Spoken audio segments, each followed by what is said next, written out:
Bonjour, je suis le phare de Calais. 55 mètres de haut que je fais.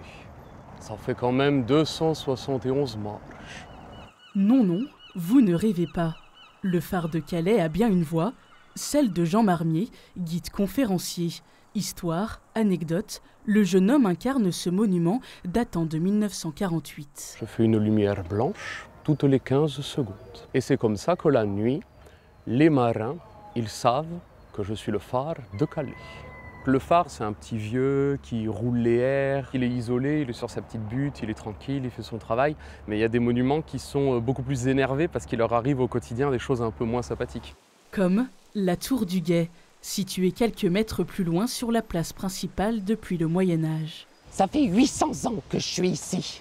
Et regardez, est-ce que c'est comme ça qu'on traite une dame respectable ? Il faut dire qu'avec son architecture en briques, il est le monument calaisien le plus ancien encore debout malgré les incendies et les bombardements. On m'avait construit un lanternon tout au sommet avec une lumière à huile. Et puis au 19e siècle, ils ont construit l'autre là-bas qui m'a volé mon travail et qui me nargue tous les soirs avec sa lumière. C'est des personnages qui sont attachants, donc on les écoute parler.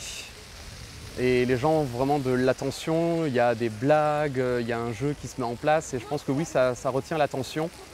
Objectif donc, découvrir ces édifices sous un autre angle, en témoigne l'église Notre-Dame. Je suis vraiment désolée pour mon accent qui est très fort, mais en réalité, j'ai été élevée avec les Anglais. Et oui, j'ai vécu quand même 211 années avec eux. Alors forcément, ça laisse des traces. Peu de gens connaissent cette église, peu de gens connaissent le cadre du jardin, peu de gens connaissent l'histoire, donc l'architecture britannique qu'elle représente. Peu de gens savent que Charles de Gaulle et Yvonne Vendroux sont mariés dans cette église. Voilà, il y a toute une histoire. Des histoires captivantes et un voyage dans le temps qui seront à nouveau proposés l'été prochain.